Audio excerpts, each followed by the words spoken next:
People think about Silicon Valley, and I think they think Silicon Valley sort of started with the invention of the iPhone, maybe, or maybe the birth of Facebook, something like this. And what they don't understand, although interestingly, the people in Silicon Valley understand, is that every generation of technology has been built on the generation that came before it. Troublemakers is about this incredible period in the history, not just of Silicon Valley, but the United States and the world. It's this time when we had several major industries launch all in the same little window. So from 1968 to 1976, you had the invention of the personal computer, the invention of the microchip, the invention of the video games, the biotech came on the scene. You had modern venture capital showing up. You had the birth of Apple, Intel, Atari, Genentech, the major venture capital firms, Sequoia Capital and Kleiner Perkins, Caulfield and Byers. You had the first internet transmission. All of this is happening in the space of about 30 miles and 8 years. This book is about how that happened and the people who made it happen.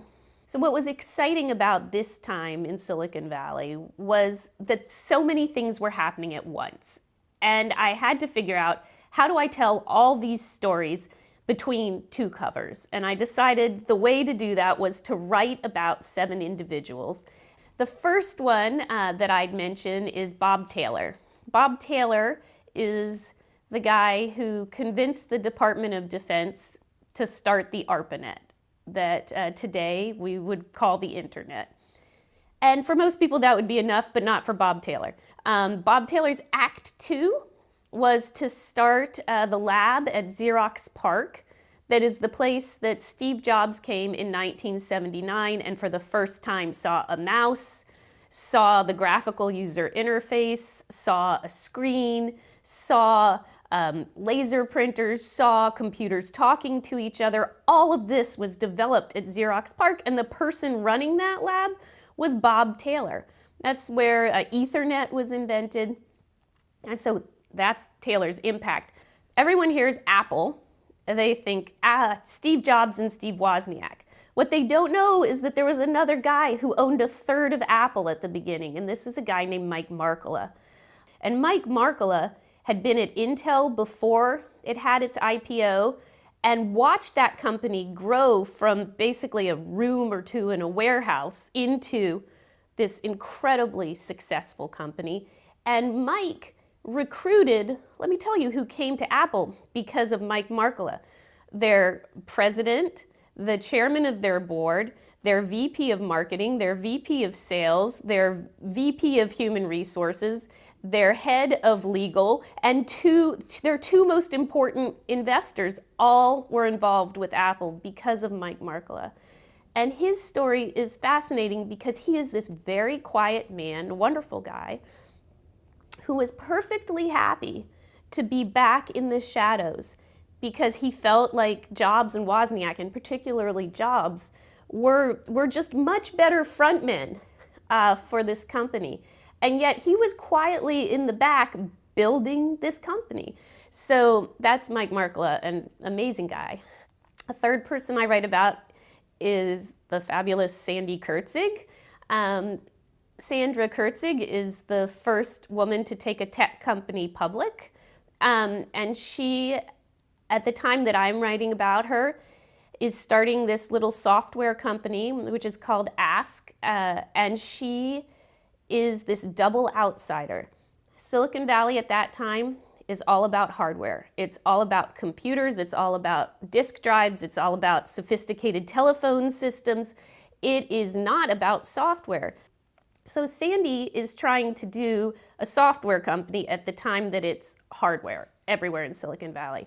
And the second thing about Sandy as an outsider is that she's a woman. And so she didn't start her company in a garage, she started her company at her kitchen table. And she wasn't like Jobs and Wozniak, where there were experienced people like Mike Markkula who would come and say, I can help you. She completely bootstrapped this company. I mean, she would read the Hewlett-Packard annual report and try to figure out how they allocated their money for, say, research versus manufacturing, and emulate that for her company. And consequently, because she was in software and because she was a woman, people literally, when she said she sold software, thought that she sold lingerie. And she had the story of how someone who starts out that much of an outsider and ends up with an incredibly successful IPO in the early 80s is just such a fascinating story. When people hear Atari, they think, of course they think Pong, but if they think people, they think a guy named Nolan Bushnell, who's a great guy. So I think he's 6'4", huge head of hair, you know, prone to wearing polka dot shirts and talking about how, you know, he's irresistible to women, and they held meetings in hot tubs, and all of this is true. This is all true about Atari. It turns out there was a relationship at Atari between the showman, who was Nolan Bushnell, and the engineer, who's a guy named Al Alcorn, that is very similar to the relationship between Jobs and Wozniak. So I wrote about Al Alcorn, and studying their relationship was just fascinating because Nolan was one of these guys who had a million dreams a day and really no ability to build it at all. And Al was someone who could build anything, but constrained himself all the time. You tell him what to do and he would do it. And what's fascinating about Al's story is, first of all, it's the story of how a little Silicon Valley company takes off.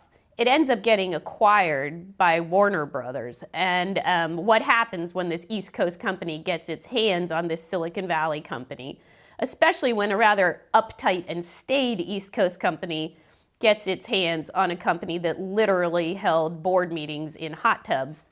And getting Al's perspective on all that is great. And it's also really the story of his own development from a guy who had to be told how, you know, what to build, to realizing, well, wait a second, I can do this, and starting his own inventions and his own companies.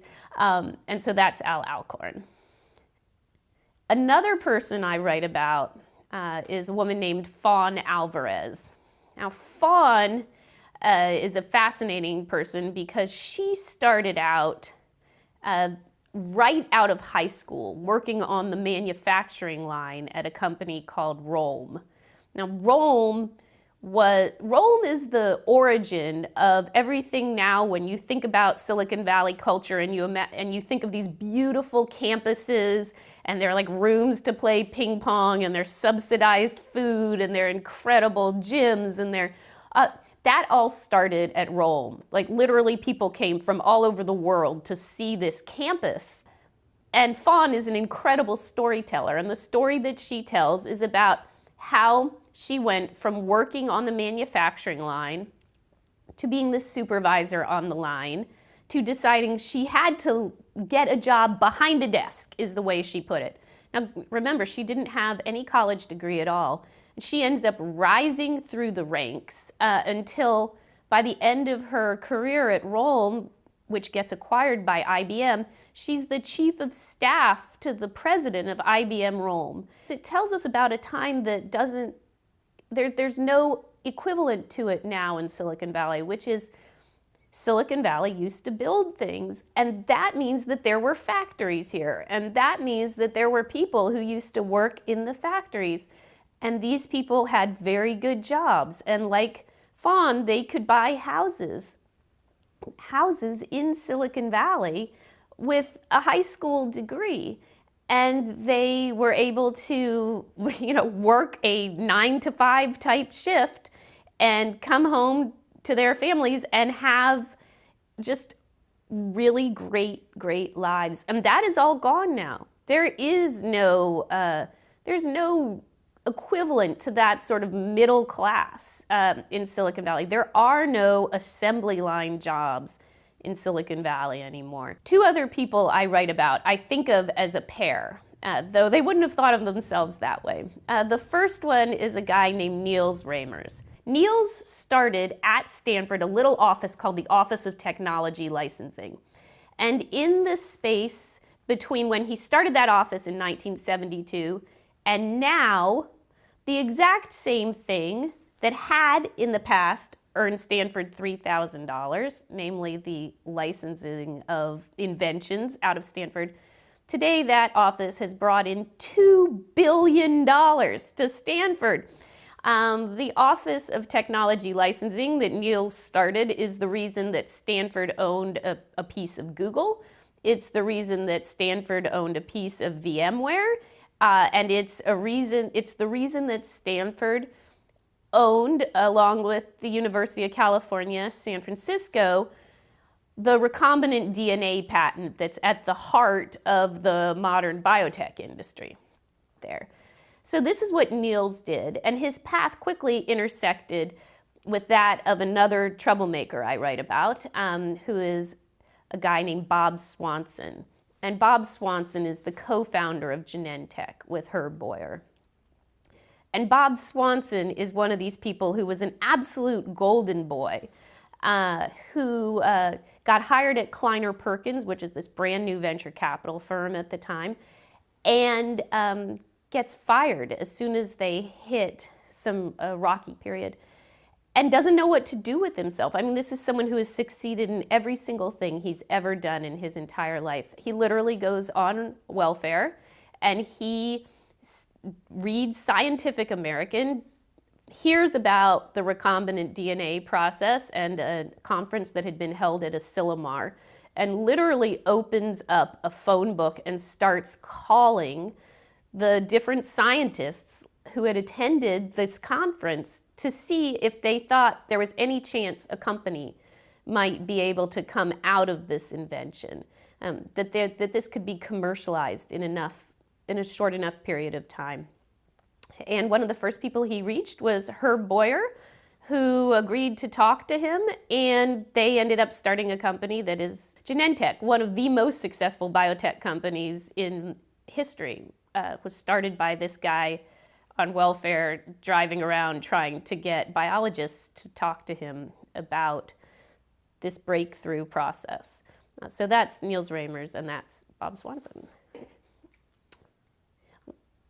The name Troublemakers came from the famous Apple ad when Steve Jobs returned to Apple in 1997 that starts, "Here's to the crazy ones, the troublemakers, the square pegs in round holes," that sort of thing. And I just loved what it connoted, which was someone who was a bit mischievous, someone who had sort of a goal in mind that might not necessarily be the same goal as everybody else. It's interesting because if I could put parentheses on the title, and the title's already long enough, I never would, I would have called it something like Troublemakers for a Reason. I think that now when we look at the problems that Silicon Valley is facing in a lot of ways, in some ways it can be boiled down to troublemaking for the sake of troublemaking, and this sort of disruption because there's an industry that could be disrupted.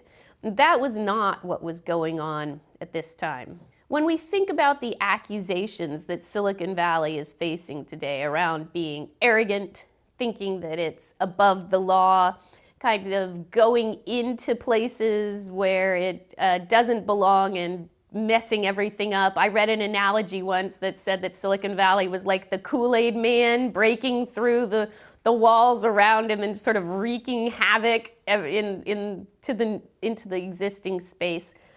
When we think about that sort of sense of Silicon Valley today, in some ways it's the troublemaker's ideal gone wrong. I think that part of what we've seen is there's a necessary sort of audacity that you have to possess to think that you can build something entirely new. And in some cases you can build something new, you can build a new company, and you can build a whole new industry. But that kind of necessary audacity can shade into an arrogance that is really problematic. And I think that a lot of the suspicions that people have about Silicon Valley right now come from feeling like there's an arrogance here, a sense of knowing better than anybody else that is not okay. And that's, I think, what we're seeing a lot of pushback about. And this Troublemakers is about people right on the cusp of that, but they've never crossed that line.